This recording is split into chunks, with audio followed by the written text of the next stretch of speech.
Assalamualaikum warahmatullahi wabarakatuh. Perkenalkan kami dari kelompok 1 mata kuliah Psikologi Klinis hari Selasa jam 8 akan mempresentasikan mengenai sejarah dari psikologi klinis. Untuk mempersingkat waktu, kita langsung saja yuk mulai pada materinya. Yang pertama, kita akan membahas mengenai akar dari sejarah psikologi klinis. Sama dengan ilmu lainnya, psikologi klinis didasarkan pada ajaran-ajaran filsuf Yunani seperti Thales, Hippocrates, dan Aristoteles. Salah satu tokoh utama dari pergerakan psikologi klinis adalah Philippe Pinel, seorang dokter Prancis. Pinel dikejutkan oleh kebrutalan yang tidak masuk akal yang merupakan kebiasaan pada masyarakat di abad ke-19 atau bisa dibilang sebagai rumah sakit jiwa.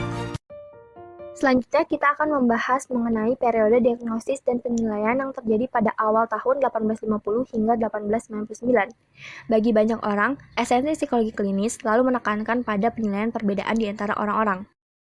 Kemudian kita akan memasuki era modern pada tahun 1900 hingga 1919. Salah satu perkembangan utama di era ini adalah meningkatnya pengukuran mental atau tes psikologi diagnostik. Pada periode Perang Dunia Pertama, yaitu pada tahun 1917, terbitlah sebuah tes yang dinamakan dengan Army Alpha dan Army Beta. Kedua tes ini digunakan untuk menyaring tentara Amerika pada saat Perang Dunia Pertama. Selanjutnya kita akan memasuki periode di antara perang, yaitu pada tahun 1920 hingga tahun 1939. Pada periode ini, tes bakat dan tes minat telah muncul. Tes bakat dilambangkan dengan tes kemampuan musik sisor. Selain itu, Spearman, Thorndike, dan Thurston telah memasuki era intelijensi, dan perkembangan intelijensi terbesar pada era ini adalah pengujian dari David Wechsler, yaitu mengenai tes Wechsler-Bellevue. Pada era ini, terjadi juga peristiwa penting untuk pengujian proyektif yang terjadi pada tahun 1921. Ketika Hermann Rorschach, seorang psikiatris Swiss, menerbitkan psikodiagnostik. Dalam buku ini, Rorschach menggambarkan penggunaan noda tinta untuk mendiagnosi pasien psikiatri. Periode berikutnya adalah periode Perang Dunia Kedua dan seterusnya, atau pada tahun 1940 hingga sekarang. Pada tahun 1943, MMPA muncul. Pada akhir 1950-an, muncullah sebuah gerakan yang disebut behaviorisme radikal yang menentang tes kepribadian.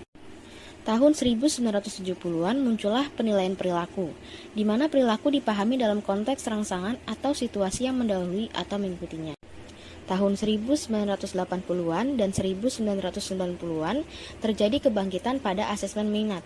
Di antaranya menghasilkan Milan Clinical Multi-Axial Inventory dan The Neo Personality Inventory. Tahun 1947, Halsted memperkenalkan seluruh battery test untuk membantu diagnosis neuropsikologi. Di antaranya yang paling populer yakni Halsted Triton dan Luria Nebraska Neuropsychological Battery. Edisi pertama dari American Psychiatric Association's Diagnostic and Statistical Manual of Mental Disorder atau disingkat DSM-1 diterbitkan pada tahun 1952.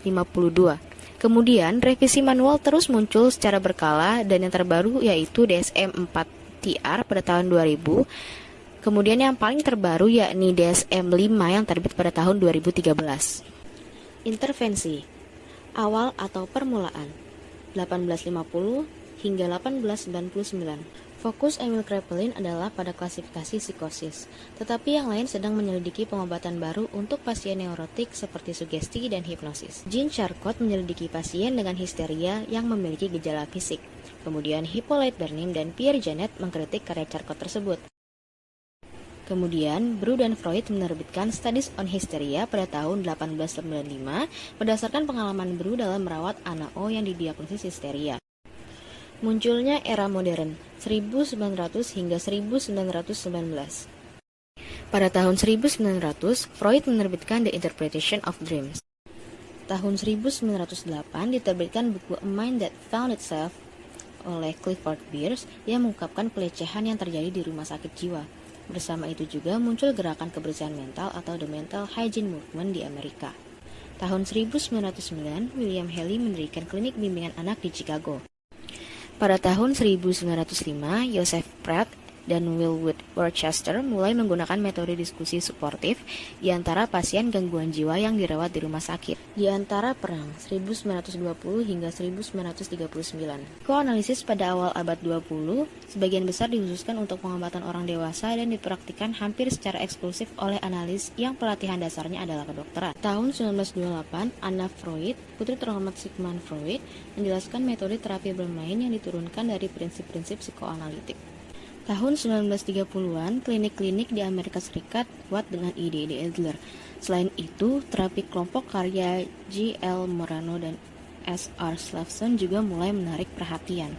1934, teknik terapi pasif oleh Frederick Allen mulai dikenal.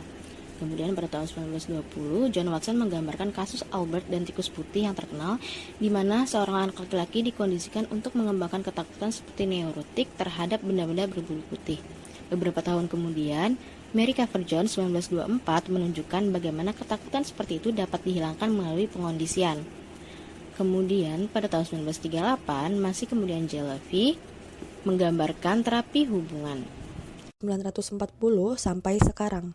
Pada awalnya peran psikolog adalah tambahan dan sering terlibat terutama dalam psikoterapi kelompok. Tetapi mereka mulai memberikan psikoterapi individu berkinerja baik dalam tujuan jangka pendek untuk mengembalikan individu dalam medan perang dan dalam tujuan rehabilitasi jangka panjang. Dalam riset awal periode tahun 1850 sampai 1899, di mana tradisi penelitian akademis dalam psikologi berutang banyak pada dua karya orang ini, yakni yang pertama ada Wilhelm Wundt, dan pada dekade yang sama seorang Amerika, yakni William James. Karya-karya kedua orang ini mencontohkan tradisi ilmiah. Pengaruh mereka juga terlihat jelas dalam model ilmuwan praktisi yang telah melayani bidang psikologi klinis selama bertahun-tahun. Lalu munculnya era modern pada tahun 1900 sampai 1919.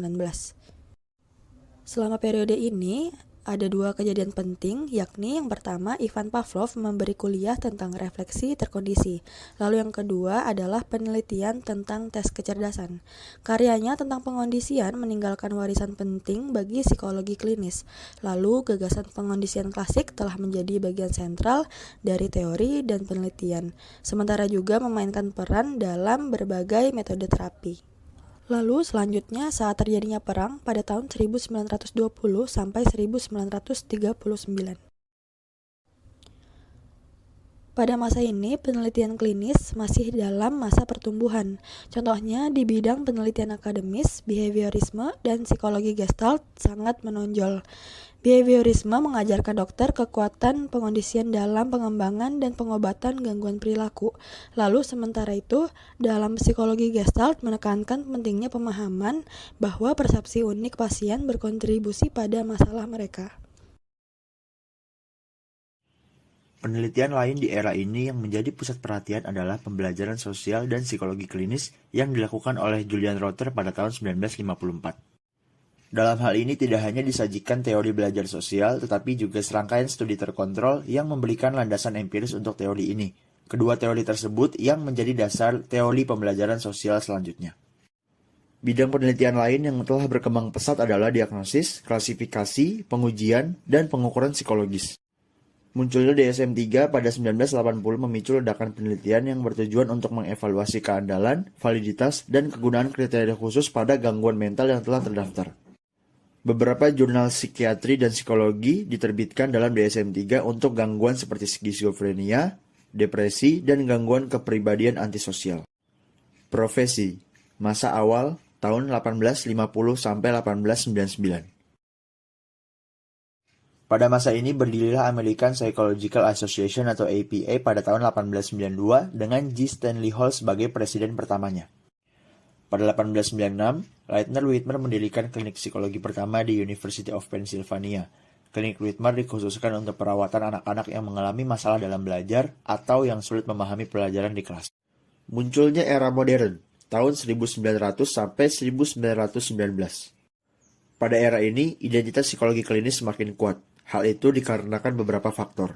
Di antaranya yaitu pada 1906, Morton Price menerbitkan jurnal psikologi. Pada 1909, Healy mendirikan Institut Psikopat di Chicago dan lain-lain. Hal ini juga membuat profesi psikolog klinis mulai terbentuk. Di antara perang, tahun 1920 sampai 1939. Pada 1931, Divisi Klinis APA menunjuk komite tentang standar pelatihan dan pada tahun 1935, komite tersebut menetapkan Komite Psikologi Klinis sebagai seni dan teknologi yang berhubungan dengan masalah penyesuaian manusia. Perang Dunia II dan setelahnya. Pada tahun 1940-an, proses penyaringan tentara ke dalam militer Amerika Serikat membutuhkan penyaringan skala besar untuk menyingkirkan kandidat yang tidak layak untuk militer.